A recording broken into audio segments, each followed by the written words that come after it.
You already had to be dragged here by Monica. I don't know if you plan to just come here and hang out, or what. But if you don't take it seriously, then you won't see the end of it. She's over the... She's on top of the text box. And that's somehow like one of the most disturbing things. Yeah, big message. How many kgs of manga in the fashion? Monica? Natsuki finds herself stuck between saying Monica and manga. Manga is literature. Swiftly defeated, Natsuki blops back into her seat. Sorry, Ludwig. Well, we'll make sure to put your comfort first, okay? Yuri shoots Natsuki with a disappointed glance.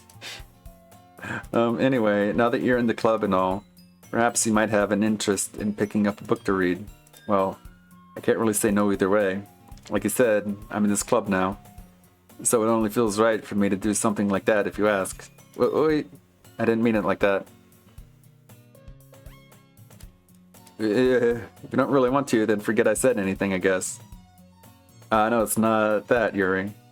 I want to try to be a part of this club. So even if I don't read often, I'd be happy to pick up a book if you wanted me to. Are you sure? I just felt like, well, as vice president and all. He reaches into her bag and pulls out a book. I didn't want you to feel left out, so I picked out a book. A short read. We could, discuss it if you wanted. Did this. How is this girl accidentally being so cute? She picked out a book. We're getting repeats here. Yeah, it feels like there's something going on with the angles here. Now that everyone's settled in, I expected Monica to kick off some scheduled activities for the club. But that doesn't seem to be the case. Yuri's face is already buried in a book. I can't help but notice her intense expression, like she was waiting for this chance. Meanwhile, Natsuki is rummaging around in the closet. I'm really curious to talk to Yuri a little more, but at the same time I would feel bad for distracting her from reading. Catch a glimpse of the cover. It looks like the same book that she lent to me. More than that, she seems to be in the first few pages. Crap. I think she noticed me looking at her. She sneaks another glance at me, and her eyes meet for a split second. But that only makes her hide her face deeper in her book. Sorry, I was just spacing out. I mutter this, sensing I made her feel uncomfortable. Oh, it's fine.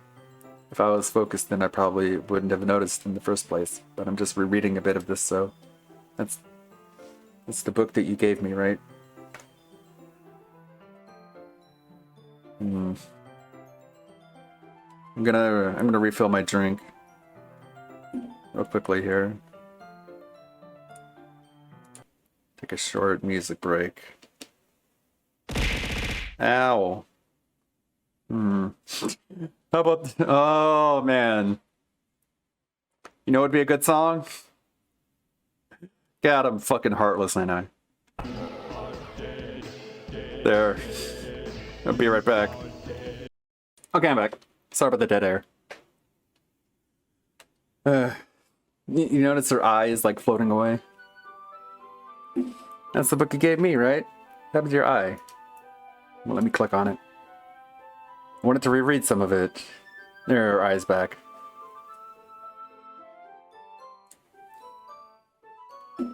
Yeah. Okay. Not for any particular reason, just curious. How come you have two copies of the same book? I'm gonna stop the book. There's two. I got two. Just happened to buy two. Start to read it. Story about, look at the cover. Portrait of Markov.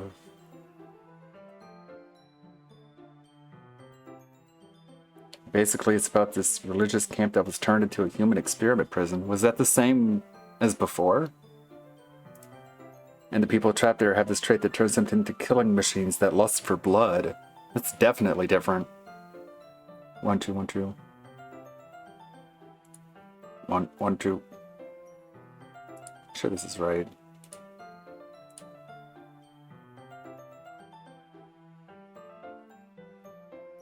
Yeah. I'm being weird. How do you like my costume? See? You even got like the socks. See? It's perfect. I put a lot of effort. Not really.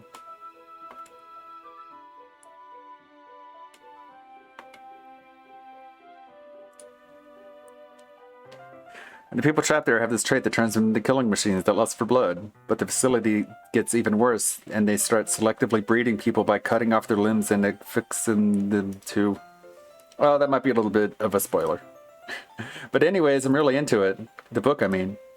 No, not the thing about the limbs. It's kind of dark, isn't it? You already made it sound like it was going to be a nice story, so that dark turn came out from nowhere. Are you not a fan of that sort of thing? No, it's not that. I mean, I can definitely enjoy those kinds of stories, so don't worry. I hope so. Yeah, I totally forgot that Yuri is into those things. She's so shy and reclusive from the outside, but her mind seems to be completely different. How's it going? We're playing a messed up game. It's just that this kind of story... It's the kind of thing that challenges you to look at life from a strange new perspective. When horrible things happen, not just because someone wants to be evil, but because the world is full of horrible people and we're all worthless anyway. Then suddenly... I'm rambling, aren't I? Not again. I'm sorry. Hey, don't apologize. I haven't lost interest or anything. Well, I guess it's alright then. But I feel like I should let you know that I have this problem. When I let things like books and writing fill my thoughts, my whole body gets I kind of forget to pay attention to other people. So I'm sorry if I end up saying something strange, and please stop me if I start talking too much. I really don't think you need to worry. That just means you're passionate about reading. At least, the least I can do is listen. It's a literature club after all. Ah, that's true. In fact, I might as well get started reading it, right? Yikes. Yes, I mean, you don't have to, but... what are you saying? Let me just get the book. I quickly retrieved the book that I had put into my bag. Alright, it's fine if I sit here, right? I slip into the next seat next to Yuri's. Yeah. Are you sure? You seem a little apprehensive. I'm sorry. It's not that I don't want you to. It's just something...